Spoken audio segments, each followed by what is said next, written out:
Ce qu'il y a d'extraordinaire avec la gamme Fujifilm X, c'est que chaque personne, selon son profil, peut trouver l'appareil qui lui correspond. Selon son niveau, on l'a vu dans 3 autres vidéos, et je vous invite à aller les revoir si vous ne les avez pas encore regardées, et selon sa philosophie de créateur d'images. Je m'appelle Karim, je suis photographe professionnel de portrait et de mode, et je suis équipé en Fujifilm depuis de nombreuses années. Et ma mission dans cette vidéo, c'est t'aider à trouver le Fujifilm qui te correspond, celui qui te ressemble. Puisque chez Fujifilm, sur toute la gamme X, vous avez le même capteur et le même processeur. Fujifilm vous assure d'avoir le meilleur rendu qui soit, que ce soit de l'entrée de gamme à la gamme professionnelle. Votre choix va donc se porter sur une utilisation. En effet, au sein de la même gamme Fujifilm X, cohabitent 2 philosophies bien distinctes. Chacune de ces philosophies regroupe, selon moi, 3 boîtiers. La première, donc sous-famille que je vais vous montrer, est composée du Fujifilm X-S10, X-T30 deuxième génération et X-T4. On est vraiment dans la famille mainstream, j'ai envie de dire, de chez Fujifilm, des boîtiers qui vont plaire au plus grand nombre. Ici, sur ces 3 boîtiers,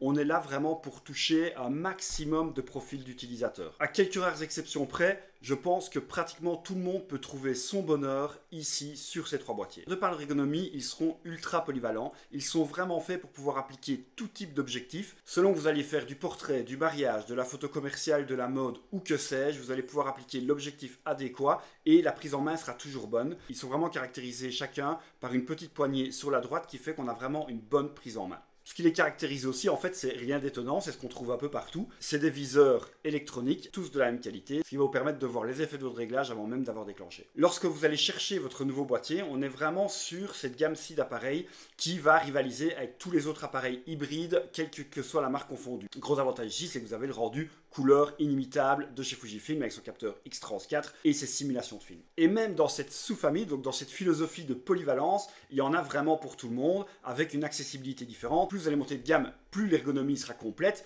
mais s'adressera à des gens un peu plus avertis. A noter aussi que les 2 extrêmes, ici le XS10 et le XT4, sont parfaitement adaptés à des photographes comme à des vidéastes. Le XT30 deuxième génération est plutôt adapté à des photographes puisque son capteur n'est pas stabilisé contrairement aux 2 autres. Pour résumer, XS10, XT32, XT4 vont vraiment vous concerner si vous êtes un photographe tout terrain. Si vous voulez vraiment faire de la photo une passion et peut-être un métier, eh bien avec ces appareils vous allez pouvoir tout faire, vous allez pouvoir investir dans la gamme d'optiques Fujifilm sans aucune retenue puisque vous allez pouvoir prendre les objectifs de portrait, les téléobjectifs, les objectifs grand angle que vous vouliez faire de l'architecture, du mariage, du sport, et bien vous saurez tout faire avec ces boîtiers-là.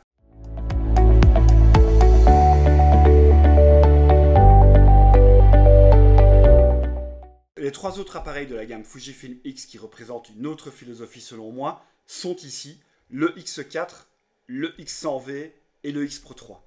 On est sur complètement autre chose. D'ailleurs, je pense que cette gamme d'appareils est pratiquement unique dans le milieu de la photo. Là, on va s'adresser à un public qui a d'autres envies, qui veut faire de la photo autrement. Et je dis bien de la photo, puisque ces appareils, bien qu'ils fassent des très bonnes séquences vidéo, ne sont aucun des 3 stabilisés et donc sont beaucoup plus adaptés aux photographes qu'aux vidéastes. On est sur la philosophie photo d'origine.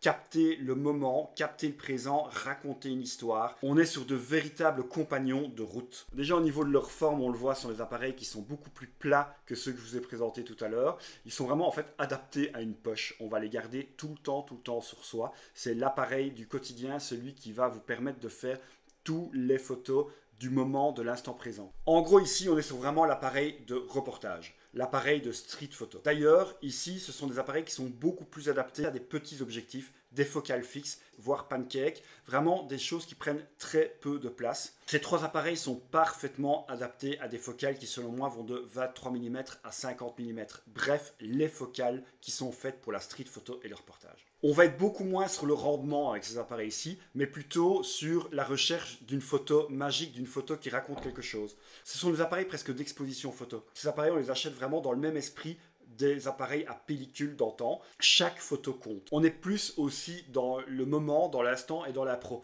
En gros, quand on prend un de ces 3 appareils avec soi, on ne sait pas ce qu'on va ramener comme photo. On le prend juste avec soi au cas où. Sachez simplement qu'il y a quand même une différence entre le premier et les 2 autres. C'est que même si on a tous un viseur décentré sur chacun, le premier est un viseur purement électronique, donc on a juste cet avantage de pouvoir garder les deux yeux, un sur le réel, un dans le viseur, mais on aura quand même un écran comme c'est le cas sur les trois autres appareils que je vous ai montré précédemment.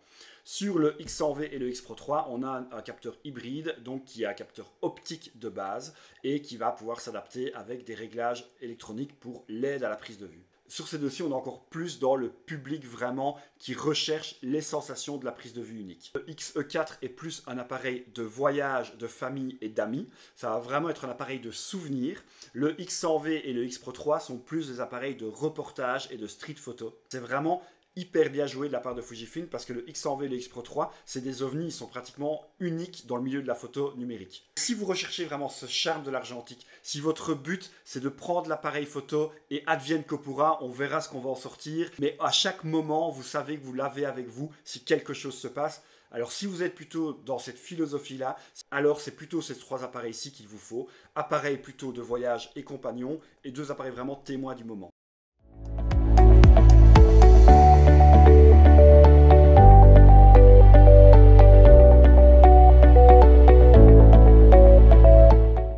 La question qu'il faut vous poser maintenant, c'est dans quelle famille, dans quelle philosophie vous vous reconnaissez le plus. À partir du moment où vous avez répondu à cette question, il suffit de vous référer aux trois autres vidéos que je vous ai proposées selon votre niveau de photographe. Vous débutez, mais votre rêve c'est de faire de la photo de rue, le X4.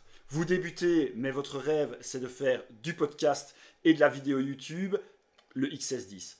C'est un exemple, allez voir les autres vidéos. Et c'était pour moi très important de vous montrer ces deux philosophies parce que, encore une fois, ça n'existe pas ailleurs. Dites-moi en commentaire de quelle famille vous vous rapprochez le plus. À savoir aussi que si vous aimez les deux philosophies, on peut aussi travailler avec deux boîtiers. Il y a des magnifiques combos à faire, comme par exemple un XT4 pour vraiment l'appareil de rendement et de travail et l'appareil de plaisir, le X100V ou le X Pro 3 ou le X4. J'attends en tout cas vos réactions. Si vous êtes possesseur de l'un ou l'autre, eh bien dites-moi en commentaire pourquoi vous les avez pris et comment vous les utilisez. Et si vous êtes également possesseur de deux boîtiers qui font partie chacun d'une philosophie différente, eh bien dites-nous si l'alchimie fonctionne. Allez donc voir, je le répète, les trois vidéos sur mon choix de boîtier selon votre niveau de photographe. Croisez ces vidéos avec cette vidéo justement sur la double philosophie Fujifilm et à ce moment-là, vous ne pouvez pas vous tromper, vous allez trouver votre appareil. Merci beaucoup en tout cas d'avoir regardé cette vidéo. N'hésitez pas à me suivre sur mes différents réseaux sociaux YouTube et Instagram et on se retrouve très bientôt pour d'autres contenus Fujifilm et photos de manière générale.